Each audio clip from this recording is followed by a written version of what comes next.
ये बुके मैंने तुम्हारे लिए बनाए हैं, पसंद आया तुम्हें? मुझे ये सब कुछ बिल्कुल पसंद नहीं। दर्पण बेटा 25 नंबर निकाल, 25 नंबर। अरे aunty aunty aunty please please please, मुझसे नहीं, सब चीटिंग वीटिंग नहीं होता, प्लीज मुझसे ये सब मत करवाओ आप। हाँ, जब ये डेट होती है और मंथ ऑफ फेब तो क्या बात होती है। उस डेट में दिन में भी 14वीं की रात होती है, नंबर है 14।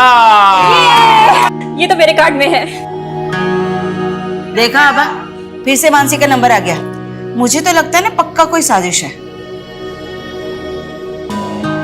तो क्या कर सकते हैं, अब साजिश भी तो तुम्हारा बेटा ही कर रहा है। अरे आंटी, अगर आप हार रही हो तो मुझ पे एलिगेशन मत लगाओ। मैं आदमी हूँ नेक, और अगला नंबर है 1। ये मैं जीत गई। देखा, अब तो पक्का साजिश है सुधा, बता रहे हैं हम तुमको। अच्छा तो फिर हम भी हमारे पास से फेंक देते। आंटी तंबोला में पासे? मुझे आंटी मत बोलो। क्या हो गया मम्मी? क्या हो गया? अब तुम्हारे कारण मेरी और आभा की बचपन की दोस्ती ना बिना कट्टी के टूट जाएगी। क्यों? क्योंकि मैंने इस आभा की बेटी को अपनी बहू बनाने का फैसला किया है। अरे वाह। ये रिश्ता हम दोनों सहेलियों को रिश्तेदार बना देगा। क्यों, बनोगी ना हमारे घर की बहू?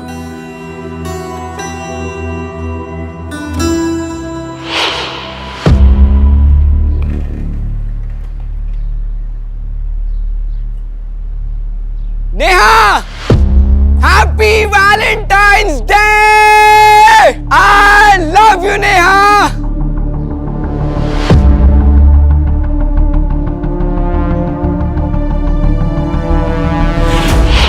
अपनी एंगेजमेंट की सारी पिक्चर्स परफेक्टली पोज्ड है ना? बस एक कमी है, क्या? इनमें मेरे पापा नहीं है। काश वो होते तो। तुम अपने पापा को बहुत मिस करती हो ना? उन्हीं का ड्रीम था कि मैं आईएएस करूं। दर्पण, क्या हम शादी पोस्टपोन नहीं कर सकते? शादी के सेरेमनीज के बीच में मैं एग्जाम की तैयारी कैसे कर पाऊंगी? आई अंडरस्टैंड मानसी, लेकिन मम्मी का ये कहना है कि ये परफेक्ट मुहूर्त है शादी के लिए। देखो, हम दोनों मिलके ना कुछ एक अरेंजमेंट। भैया आपसे I'm sorry, मुझे नहीं पता था भाभी आप यहाँ हो। कोई बात नहीं, मैं तुम्हें कॉल करती हूँ। I'll call you. Bye Deepak. Bye. क्या बात है?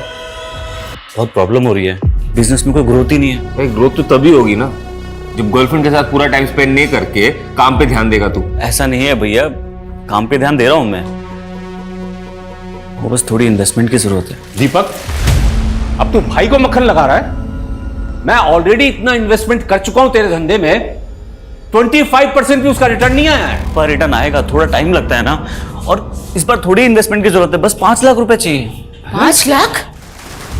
5 लाख रुपए कहाँ से आएंगे? हाँ, अरे पता है ना तेरे भाई की शादी है, कितने खर्चे लगेंगे उसमें? माँ शादी है तो दहेज भी मिलेगा ना, और मानसी भाभी के घर वाले 5 लाख रुपए नहीं दे सकते। ये दीपक क्या बकवास कर रहा है? तू बोलना क्या चाह रहा है? मानसी की फैमिली से भी हम लोग दहेज लेंगे? भैया मेरा वो मतलब नहीं। एकदम निकम्मा है तू। हम लोगों का नाम डुबाना चाहता है क्या? हाँ मैं ही डूब रहा हूं आप लोग का नाम ना यहाँ पे, और भैया बहुत रोशन कर रहा है आप लोग का नाम। कराओ इनकी शादी और देखो मेरी बर्बादी। ये लड़का पता नहीं कब सुधरेगा।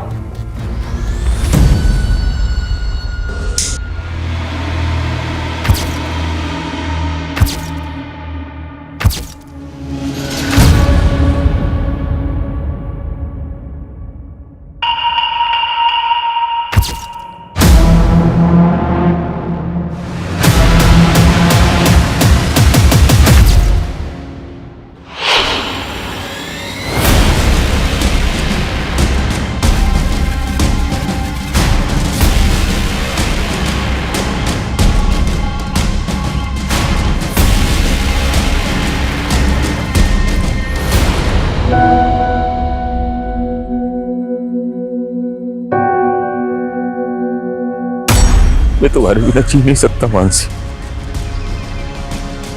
लेकिन तुम्हारे लिए मर तो सकता हूं।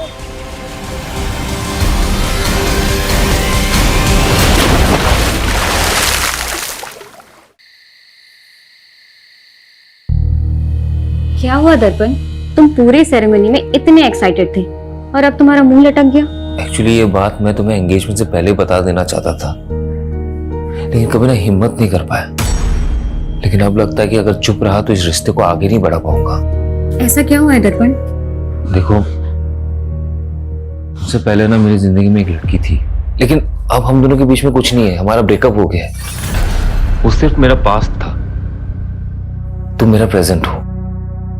अब हम दोनों के बीच में कोई नहीं आएगा। तुम्हारे कल से मुझे कोई फर्क नहीं पड़ता, क्योंकि आज तुम सिर्फ मेरे हो।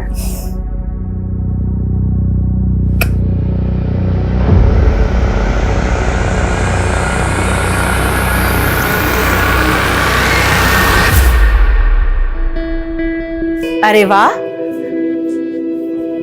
ये हुई ना बात। बहुत प्यारी लग रही हो, किसी की नजर ना लगे। थैंक्स मम्मी जी। अच्छा बेटा, तुम कोचिंग क्लास पढ़ाते हुए महीने का कितना कमा लेती हो? यही कोई 18,000। तुम्हें पता है, मेरा दर्पण ना हर महीने अपनी पूरी तनख्वाह मेरे हाथ में लाके रखता है। तुम भी वैसा ही करोगी ना? वो मैं आपको आधी सैलरी दे दूंगी। आधी क्यों? क्योंकि अब मेरी दो मम्मी जी हैं, तो अपनी आधी सैलरी मैं अपनी मम्मी जी को दूंगी। देखो बेटा, आभा ने तो तुम्हारा कन्यादान कर दिया है ना, अब तो तुम इस घर की गृह लक्ष्मी हो, इसलिए तुम अब से पूरी की पूरी तनख्वाह ना मुझे ला कर देना, ठीक है? जी मम्मी जी।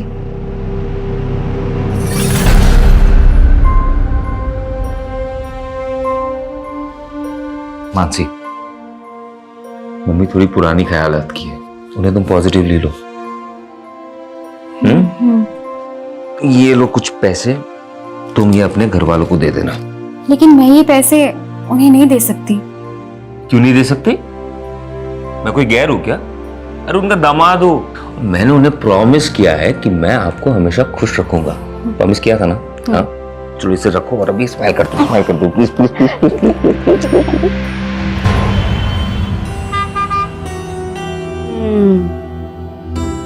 अच्छी है ना? आप जब भी मार्केट आते हो यहाँ पे चाय पीने जरूर आती हो, है ना? हाँ, और हम मानसी को भी लेकर आएंगे, उसे बहुत अच्छा लगेगा, है ना? जरूर लाएंगे।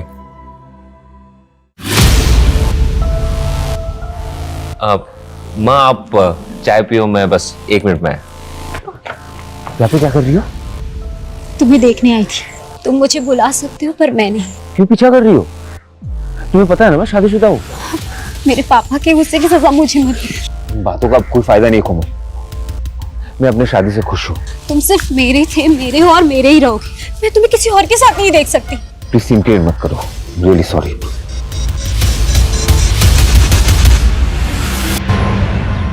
सर मैं यहाँ सालों से पूरी डेडिकेशन के साथ कोचिंग दे रही हूँ और आपने मेरी आधी सैलरी काट ली।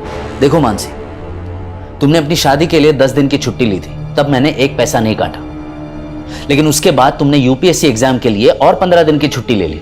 लेकिन सर ये छुट्टी तो आपने ही मुझे खुद दी थी और कहा था कि एग्जाम की तैयारी मैं अच्छे से करूं। हाँ दी थी, क्योंकि मुझे लगा था कि तुम अच्छे रैंक से पास हो जाओगी तो यहाँ ज्यादा से ज्यादा स्टूडेंट्स आकर तुमसे पढ़ेंगे। लेकिन तुमने तो एग्जाम भी क्लियर नहीं किया। अब मेरा फायदा नहीं होगा तो मैं तो पैसे काटूंगा ही ना। अरे मानसी, अपनी शादी में इनवाइट नहीं किया मुझे, अब तक नाराज हो? Naman please stop bothering me.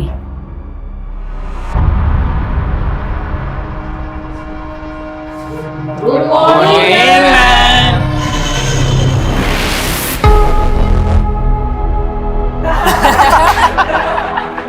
Madam का हनीमून। युवराज, प्रतीक, न्यूटन का थर्ड लॉ पता है क्या है? मैम न्यूटन का थर्ड लॉ? न्यूटन का थर्ड लॉ है every action there is equal and opposite reaction. गंदा सोचोगे तो गंध ही मिलेगी। ये रहा तुम्हारा तोहफा और मुझे भी मेरा तोहफा मिल जाना चाहिए, समझे? दर्पण, मैं खाना बना रही हूँ। I will call you back. माँ बाबा और दीपक तो शादी के फंक्शन में गए ना, तो फिर खाना किसके लिए बना रही हो? तुम और मैं है ना। मानसी, तुम्हें पता नहीं है क्या, स्पेशल नाइट है, शादी के बाद हमारा पहला वैलेंटाइन है। मैं इन सब डेज पे बिलीव नहीं करती। तो क्या हुआ, मैं तो मानता हूं ना। देखो, मैंने ना तुम्हारे लिए एक सरप्राइज प्लान किया है। पर दर्पण,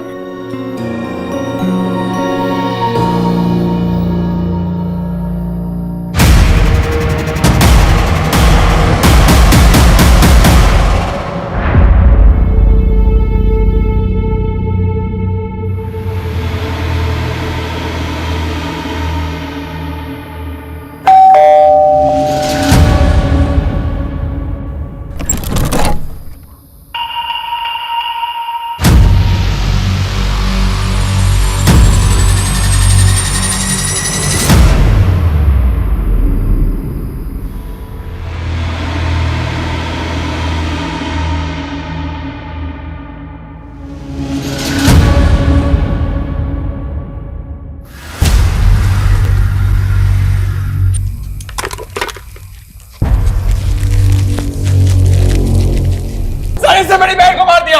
क्या बकवास कर रहा है पुलकित? सही तो बोल रहा है मेरा बेटा। सर इन्होंने हमसे दहेज मांगा था, हम लोग नहीं दे पाए तो मार दिया मेरी बेटी को। सर कैसी बातें कर रही है तू आबा? तेरी बेटी को मैंने अपनी बेटी की तरह माना। झूठ मत बोल। सर इसने, मेरी बेटी के पति ने इसे छोड़ोगे नहीं। इसने मेरी बेटी को मारा, इसे छोड़ोगे नहीं। मेरी बात मैंने कुछ नहीं किया।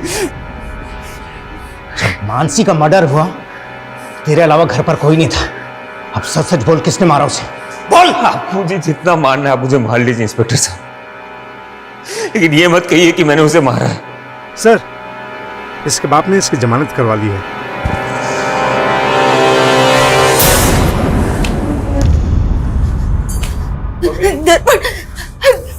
मेरा बच्चा।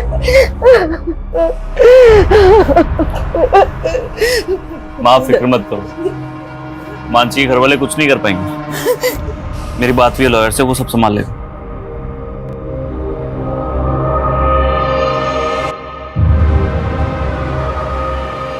मानसी मेरी जिंदगी थी, उसके जाने के बाद मेरी जिंदगी का कोई मतलब नहीं है, लेकिन फिर भी मुझे उसका कातिल बोला जा रहा है। नहीं बर्दाश्त हो रहा मुझसे। मैं मानसी के बिना जीना नहीं चाहता, इसलिए आत्महत्या कर रहा हूं। मैं तुम्हारे बिना जी नहीं सकता मानसी।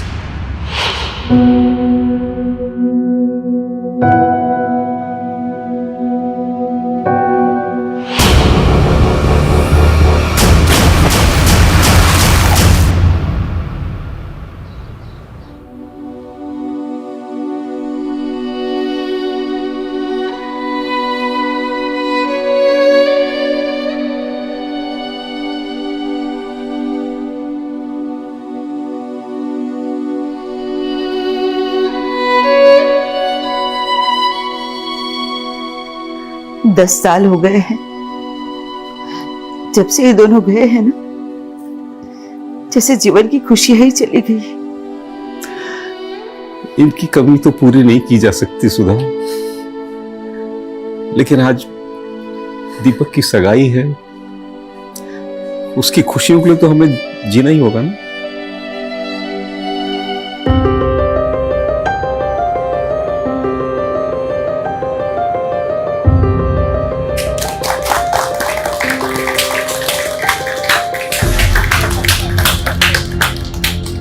वाह सुधा वाह, मेरी बेटी की जिंदगी बर्बाद करके अब दूसरे के घर की बेटी की जिंदगी बर्बाद करने चली है। तुमने अगर अपनी बेटी खोई है ना, तो हमने भी अपना बेटा खोया है। अगर तुमने पहले ही हम पर भरोसा किया होता ना, तो ये दिन नहीं देखना पड़ता। भरोसे के लायक हो तुम लोग। हाँ, अरे एकदम घटिया लोग हैं ये। पुलकित मत कर। इस दीपक के बड़े भाई ने मेरी बहन से शादी करके उसका मर्डर कर दिया। अब ये आपकी बेटी को भी नहीं छोड़ेंगे। हाँ, ऐसा कुछ नहीं है, झूठ बोल रहा है यशिका। पापा कैसे लोगे? नहीं करनी मुझे यहाँ शादी। और तुम बर्फी देवी जी सुनिए, मेरी बात सुनिए। अरे ऐसा कुछ छोड़ूंगा नहीं तुझे मैं। पुलिस बुलाओ।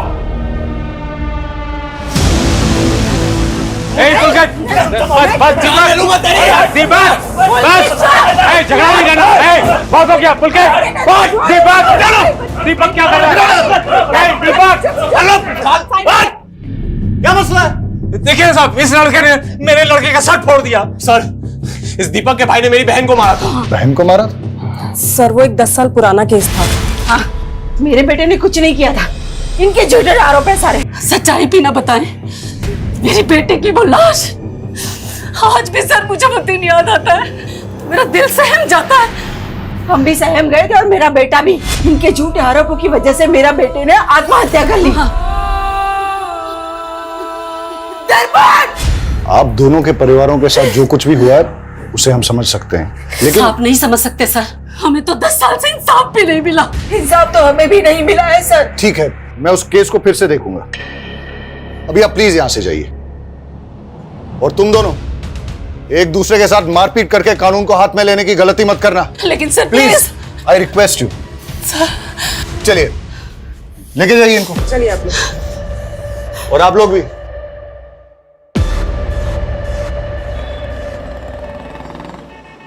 हेलो।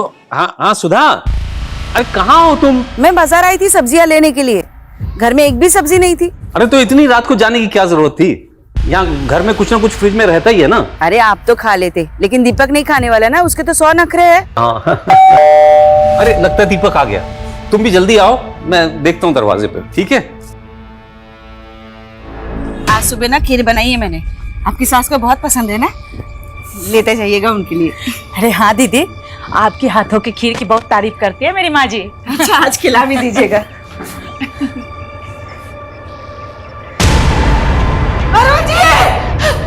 ये देखिए सर, दरवाजे पे फोर्स्ड एंट्री के साइन भी है और घर की हालत देखकर लग रहा है कि लूट भी हुई है।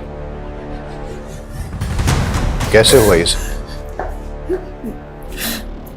जब ये सब हुआ तो मैं और माँ घर पर नहीं थे। सर सुधा जी मार्केट ही गई थी, मैं भी उनके साथ अंदर आई। लास्ट देख के मुझे 10 साल पुरानी घटना की याद आ गई सर। आपको किसी पे शक है? मानसी का भाई पुलकित, उसी ने किया ये। सर। हाँ सर, मानसी भाभी के साथ भी ऐसे ही हुआ था, पर उस वक्त उसके भाई ने मेरे भाई दर्पण पे सारा आरोप लगा दिया। क्या पता आपने क्या छुपा रहा हो? आप ये कहना चाहते हो कि 10 साल पहले पुलकित ने अपनी बहन के साथ भी? पता नहीं सर, पर मेरे पापा को तो उसी ने मारा है। अगर दोनों केसेस की मॉडस ऑपरेंडी वाकई में सेम है तो हमें मानसी के मर्डर केस को भी स्टडी करना पड़ेगा। मानसी का मर्डर केस अभी तक सॉल्व नहीं हुआ है। अरुण जी की बॉडी को पोस्टमार्टम के लिए भेज दो और इस पुलकित को बुलाओ जरा police station. Okay sir. Sir वो दीपक फंसा रहा है मुझे क्या मिलेगा उसके बाप को मार के? कल तक अपनी बहन के लिए इंसाफ मांग रहा था तू, कहीं बदला तो नहीं ले लिया तूने? सर आप पुलकित को ऐसे अरेस्ट नहीं कर सकते, उसने कुछ नहीं किया है, वो कल शाम से घर पे ही था सर। देखिए वो हम पता करेंगे कि कल शाम को वो कहाँ पे था। हमने वार्निंग देकर छोड़ा था उसको जब उसने दीपक की पिटाई की थी, पर अब नहीं। अभी आप प्लीज यहाँ से जाइए और हमें अपना काम करने दीजिए। मानसी और अरुण के मर्डर की पोस्टमार्टम रिपोर्ट में काफी सिमिलैरिटीज हैं। दोनों केसेस में पीठ पे एक ही तरह से और एक ही तरह के चाकू से वार हुआ है और दोनों ही मर्डर वेपन्स पे फिंगरप्रिंट्स नहीं है, मतलब साफ है सर। ये कातिल ने ग्लव्स पहन रखे होंगे। क्राइम सीन पे मेन लॉक को तोड़ा गया है, फिर लूट हुई है, लेकिन कोई भी अननोन फिंगरप्रिंट डिटेक्ट नहीं हुआ है। अच्छा सर, मानसी केस में पुलिस की थ्योरी थी कि ये काम किसी गैंग का हो सकता है, लेकिन ऐसे किसी गैंग का अभी तक पता चला नहीं है।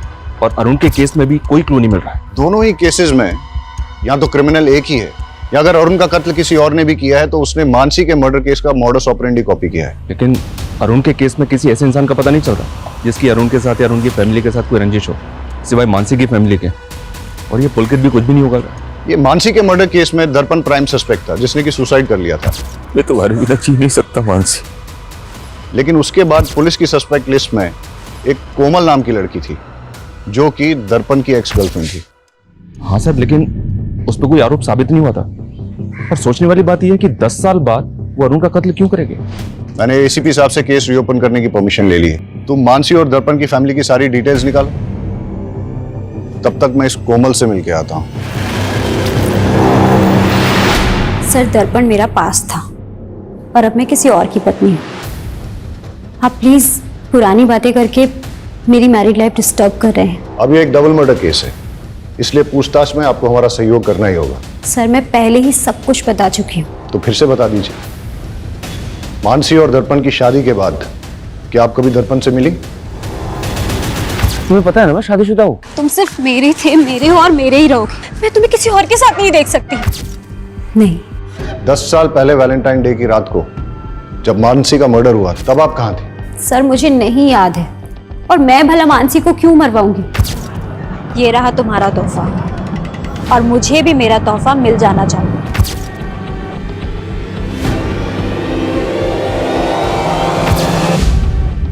आपका और दर्पण का ब्रेकअप क्यों हुआ? क्योंकि मेरे पापा नहीं चाहते थे कि मैं दर्पण से शादी करूं। आपके पापा पॉलिटिकल लीडर थे? जी।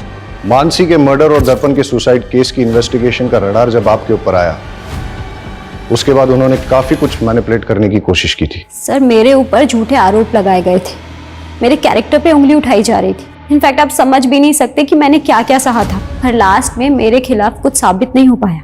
मानसी का मर्डर केस अब रीओपन हुआ है। अगर आपके स्टेटमेंट में कुछ भी झूठ निकला तो फिर आप देख लीजिएगा।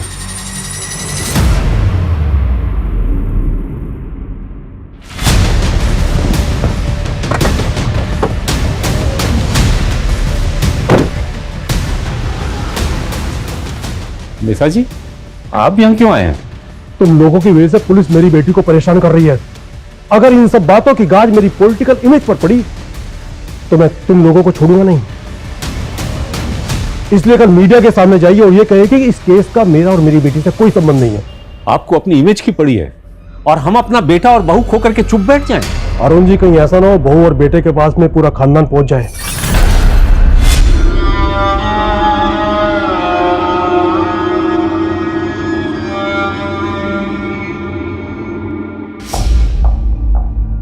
मेरी बेटे की अच्छी सास बनने का नाटक तूने बहुत कर लिया सुधा। हाँ भा, तुझे अभी भी अपनी बेटे की ही पड़ी है? अरे मैंने तो अपना बेटा, अपनी बहू, अपने पति तक को खो दिया है। तुझे याद है हम दोनों ने अपने बच्चों के लिए कई सपने देखे थे। वो सब एक छलावा था। मेरी बेटी की हाय लगेगी तुझे, और तुझे तेरे किए की सजा जरूर मिलेगी, देख लेना। मतलब ये सब कुछ तेरा बेटा? उसे अंदर भेज के ये मत सोच लेना कि मैं झुक जाऊंगी। उसे तो मैं छुड़ा ही लूंगी, लेकिन तुझे कहीं का नहीं छोड़ूंगी, याद रखना।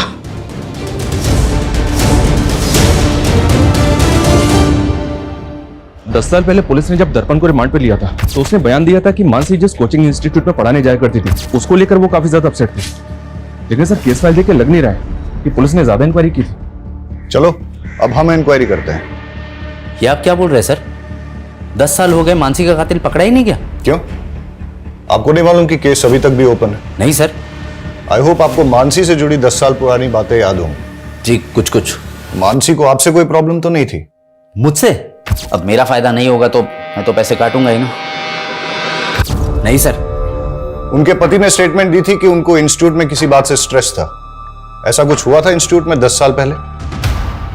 हाँ सर, एक बात है, मानसी ने इंस्टीट्यूट के 2 स्टूडेंट्स की कंप्लेंट की थी। कंप्लेंट? कैसी कंप्लेंट? मैडम का हनीमून। एक्चुअली तब मानसी नहीं चाहती थी कि उन दोनों पे कोई पुलिस कंप्लेंट हो या उनका करियर बर्बाद हो, लेकिन हाँ मैंने उन दोनों को रेस्ट्रिकेट कर दिया था। आप हमें उन स्टूडेंट्स के नाम, फोन नंबर और एड्रेस दे दीजिए, और मानसी 10 साल पहले जिन जिन स्टूडेंट्स को पढ़ाती थी उन सब की डिटेल्स भी दीजिए।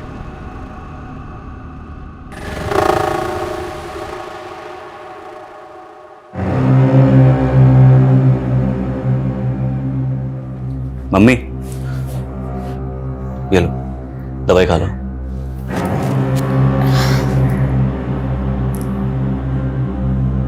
ये लो।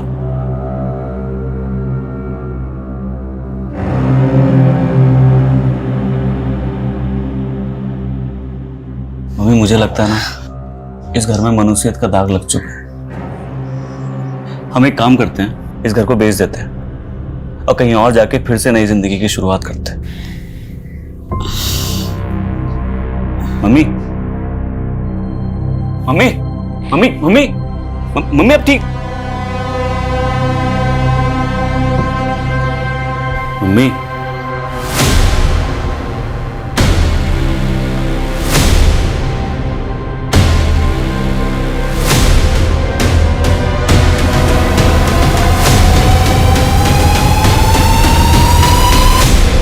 सर हम मानते हैं कि हम उस टाइम पे थोड़ा शरारती थे, लेकिन शरारती बालिग थे तुम। क्लास में न्यूड स्केच ड्रॉ किया और अपनी टीचर पर अभद्र कमेंट लिखा। इसी की वजह से तुम्हें इंस्टीट्यूट से रस्टिकेट किया गया था, है ना? और हो सकता है कि बदला लेने के लिए तुमने मानसी को। नहीं नहीं सर, माना तब हमसे गलती हो गई थी सर, लेकिन हमने कोई क्राइम नहीं किया सर। औरतों पे अभद्र टिप्पणी करना, 10 साल पहले तो इसमें बेल भी हो जाती थी, अब तो बेल भी नहीं होती इसमें। सर लेकिन क्या सबूत है कि हमने ही मानसी मैम को मारा था? 10 साल बाद तुम दोनों को ढूंढ लिया ना, सबूत भी ढूंढ ही लेंगे। इन दोनों लड़कों के पिछले 10 साल की हिस्ट्री निकालो। सर लेकिन ये दोनों लड़के मानसी के ससुर अरुण को जानते तक नहीं, तो फिर ये अरुण को क्यों मारेंगे? लेकिन दोनों के पास मानसी को मर्डर करने का मोटिव है। अब तो ये इन्वेस्टिगेशन में आगे जाके ही पता चलेगा कि दोनों केसेस में क्रिमिनल सेम है या दोनों केसेस अलग अलग है। सर पिछले 10 साल का सबसे बड़ा राज तो हमारे सामने आया ही नहीं। कौन सा राज? मैंने इन दोनों फैमिलीज का पिछले 10 साल का ब्यौरा निकाला। मानसी की बहन श्रद्धा की शादी मानसी की मौत के महज 25 दिन के बाद हो गई थी। अक्सर लोग फैमिली मेंबर की डेथ के बाद तकरीबन 1 साल तक कोई मांगलिक कार्य करते नहीं है। लेकिन श्रद्धा की शादी का इस केस से क्या लेना देना? श्रद्धा के CDR में एक अनाथ आश्रम का नंबर मिला सर, यहाँ श्रद्धा पिछले 10 साल से आ जा रही है। आश्रम में इंक्वायरी की तो पता चला कि श्रद्धा वहां मानसी की बेटी से मिलने जाती है। मानसी की बेटी? सर वो मानसी दीदी नहीं चाहती थी कि किसी को ये बात पता लगे। लेकिन इसके बारे में आपके माँ या भाई ने भी कभी कुछ ऐसा बताया नहीं हमें। सर उन्हें बदनामी का डर था, लेकिन सच बात तो ये है कि दर्पण जी से शादी करने से पहले ही दीदी ने उस लड़की को जन्म दिया था। लेकिन इस बात का उनके मर्डर से कोई लेना देना नहीं हो सकता। ये आप डिसाइड नहीं करेंगे। आप हमें सिर्फ इतना बताइए कि उस बच्ची का पिता कौन है? नमन झा, वो दीदी के साथ इंस्टीट्यूट में पढ़ाते थे। मेरे और मानसी की बेटी? क्या मजाक कर रहे हैं सर, हम दोनों तो सिर्फ कलीग्स थे, यहाँ तक कि दोस्त भी नहीं थे सर। कमाल है, फिर भी मानसी को लव लेटर्स और गिफ्ट्स भेजा करते थे। ये मानसी की बहन ने दिखाया हमेशा। वो सर मैं मानसी को पसंद करता था, लेकिन प्यार सर एक तरफा था मेरा।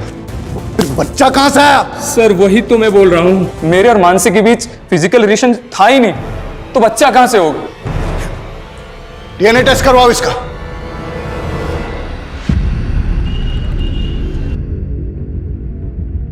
मैंने तुझे बोला था ना इस दर्पण से दूर रहना, फंस गई ना पुलिस के चक्कर में। पापा ये सब कुछ आपकी वजह से हुआ है। आपने क्यों मुझे और दर्पण को शादी नहीं करने दी? उसकी वजह से उसे मानसी से शादी करनी पड़ी और मुसीबत में मैं फंस गई।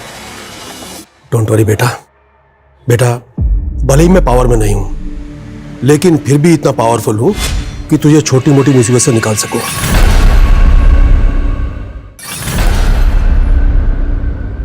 सरप्राइज। वाओ, तुम तो हमेशा मुझे सरप्राइज कर देते हो। तुम्हारा मंगलसूत्र कहाँ है? वो तो मैंने उतार दिया। तुम मुझसे मिलते हो ना तो मुझे गिल्ट लगता है कि मैं अपने हस्बैंड को धोखा दे रही हूँ। लेकिन क्या है कि तुम मंगलसूत्र में और सुंदर लगती हो। जाओ पहन के। क्या यार, तुम मुझसे प्यार करते हो मंगलसूत्र से? मुझे कुंवारी लड़कियां पसंद ही नहीं आती। जाओ पहन के आओ। अरे यार, मुझे नहीं पहनना मंगलसूत्र।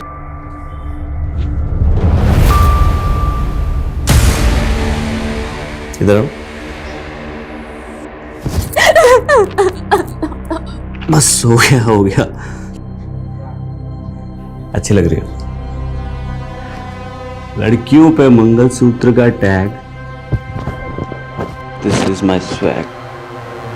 सर नमन का DNA तो उस बच्ची के DNA से मैच नहीं हुआ, लेकिन उस बच्ची का DNA मानसी के प्रेजर्व्ड DNA से 50% तक मैच हो गया। जेनेटिक मैच 50%, मतलब बच्ची मानसी की नहीं है, लेकिन मानसी की फैमिली में से ही किसी की है, इसीलिए DNA मैच 50% ही मिला है। श्रद्धा ने जो स्टेटमेंट दिया है वो भी गड़बड़ है सर।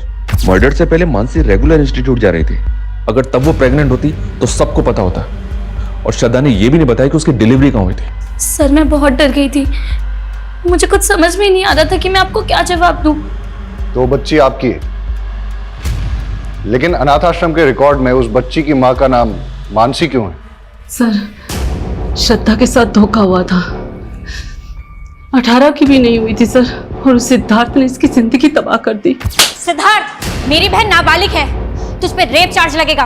नहीं दीदी, ये क्या कह रहे हो? सिद्धार्थ मुझसे बहुत प्यार करता है।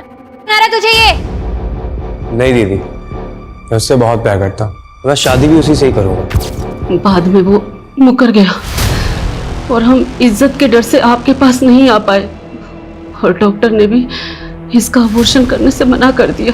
इसलिए दीदी भी टेंशन में थी, तो हमने श्रद्धा को मामा के घर भेज दिया। हम सोच ही रहे थे कि उस बच्ची का क्या करें।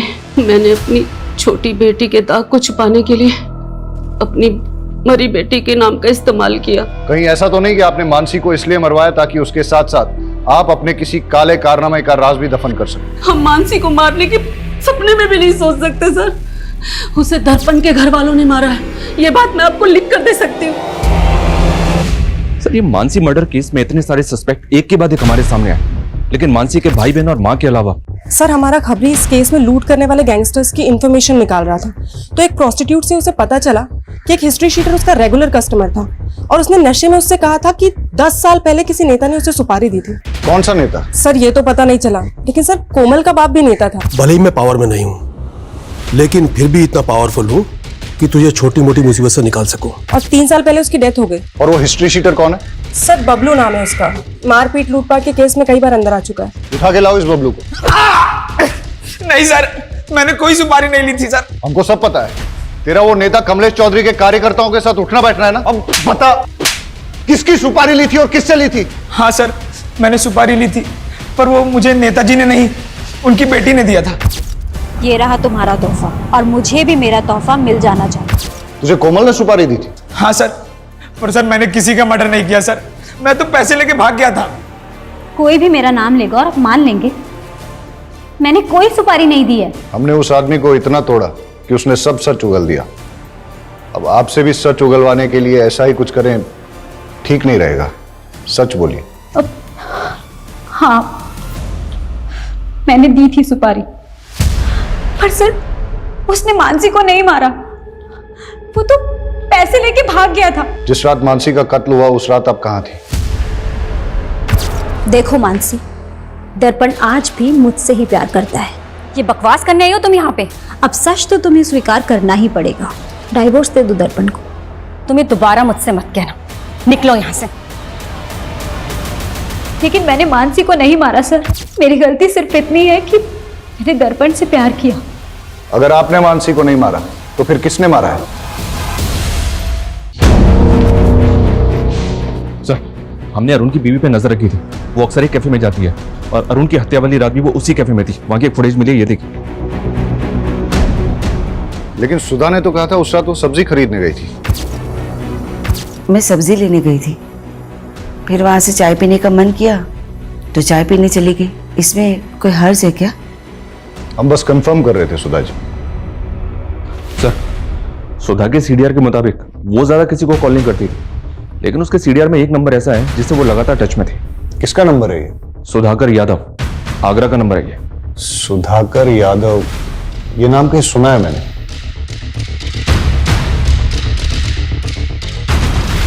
मानसी मर्डर केस में इससे पूछताछ हुई थी। दर्पण का दोस्त है ये, मिलते हैं इससे। सर, मैं ही सुधाकर हूँ, लेकिन मैंने कभी भी दर्पण की मां को कॉल नहीं किया है। सुधा के कॉल डिटेल्स में ही मिला है हमें ये नंबर। ये नंबर आप ही के नाम पे है ना? सर, मैंने कभी ये नंबर लिया ही नहीं है। ये नंबर आपके आईडी पे लिया गया है। आपने नहीं लिया तो किसने लिया है? सर, मुझे कुछ समझ में नहीं आ रहा है। आपने अपने ओरिजिनल डॉक्यूमेंट्स कभी किसी को दिए? यार दर्पण, पक्का मेरा काम हो जाएगा कृषि विभाग का। यार, मानसी के फादर भी कृषि विभाग में थे। मानसी को वहां पे सब लोग जानते हैं, मुझे नहीं लगता कोई प्रॉब्लम होगा। फिर मानसी भाभी का खून हो गया और दर्पण ने सुसाइड कर लिया। ये तुम्हारे बिना जी नहीं सकता मानसी। मैंने दीपक से कई बार कहा कि मेरे ओरिजिनल डॉक्यूमेंट्स दर्पण के पास है, प्लीज मुझे लाके दे दो, लेकिन उसने कहा कि उसे डॉक्यूमेंट्स मिले ही नहीं।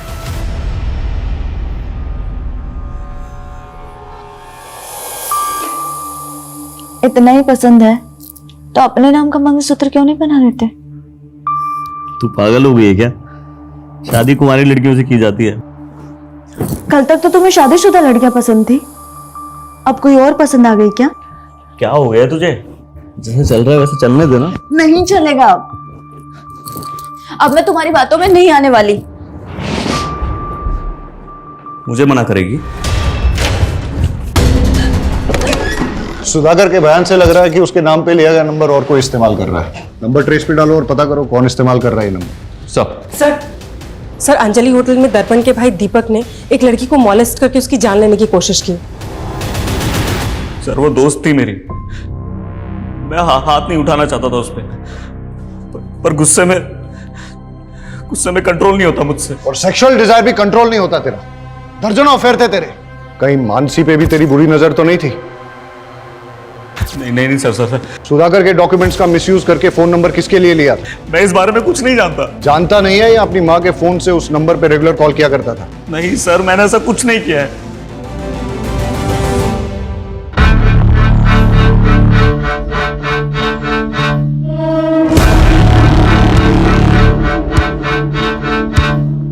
वेटर,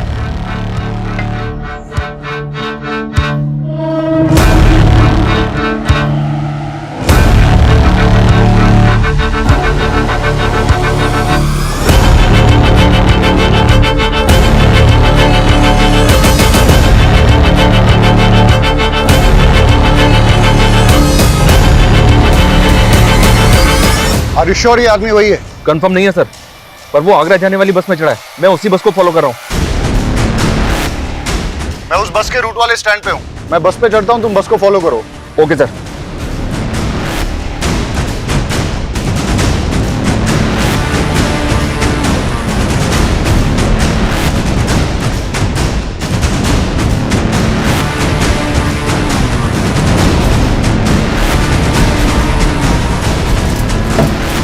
मुझे ऐसा लगता है मैंने आपको कहीं देखा है। जी नहीं, मैं तो आपको नहीं जानता। अब मेरा स्टॉप आ गया है। Excuse me. भैया रुक जाओ, मेरा स्टॉप आ गया है। अरे भैया जल्दी रुको ना यहाँ पे। हेलो, गाड़ी रोको।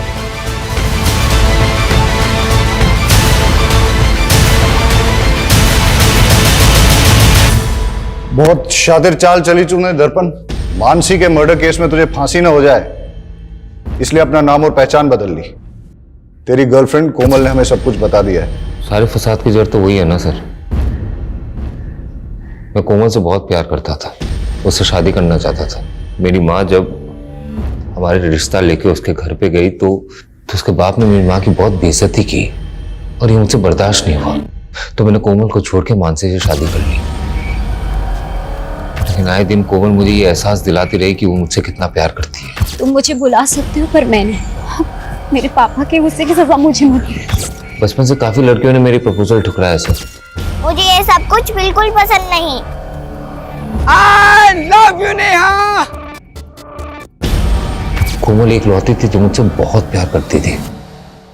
वो मेरे लिए कुछ भी कर सकती थी और ये बात मेरे लिए बहुत बड़ी थी। मानसी को धोखा देके मैं कोमल से मिलने लगा। मेरी माँ को मुझ पे शक हो गया तो उन्होंने मुझ पे नजर रखने के लिए मेरे पीछे एक प्राइवेट डिटेक्टिव लगा दिया। उस प्राइवेट डिटेक्टिव ने हमारे कुछ फोटोज खींचे, मेरे और कोमल के। कुछ दिन बाद वो फोटोज मानसी ने देख ली। कहते थे कोमल सिर्फ तुम्हारा पास्ट थी और अब हम दोनों के बीच कोई नहीं आएगा, तो फिर ये क्या है? देखो मानसी, मैं कोमल को भुला नहीं पा रहा हूँ। बेहतर यही होगा कि तुम मुझे डिवोर्स दे दो। क्या? एक मैदान में दो तलवार तो नहीं हो सकती ना सर। तो मैंने वो तलवार चुनी जिसमें मोहब्बत की रवानगी थी। मेरी गलती सिर्फ इतनी थी सर कि मैंने दर्पण से प्यार किया और उसने मेरे लिए मानसी को मार दिया। सर जब मुझे ये बात पता चली तो मैं बहुत डर गई थी और मैंने उससे दूरी बना ली। मुझे पता था पुलिस एक दिन मुझे मानसी के कत्ल में सूली चढ़ाएगी, तो मैंने अपने कद काठी का एक भिखारी ढूंढा, उसे पैसों की लालच दी, उसे कपड़े दिए और तालाब में फेंक दिया। और फिर हुलिया बदल के तू गायब हो गया। और सुधाकर का आईडी था तेरे पास, उसके नाम पे तूने एक फोन नंबर भी ले लिया। एक बात बता मेरे को, तेरी इन काली करतूतों के बारे में तेरी माँ को पता है? और अपने पिता को क्यों मारा तूने? माँ उन्हें दिलासा देना चाहती थी कि मैं जिंदा हूँ। दर्पण तू जिंदा है? हाँ, हमारा बेटा जिंदा है।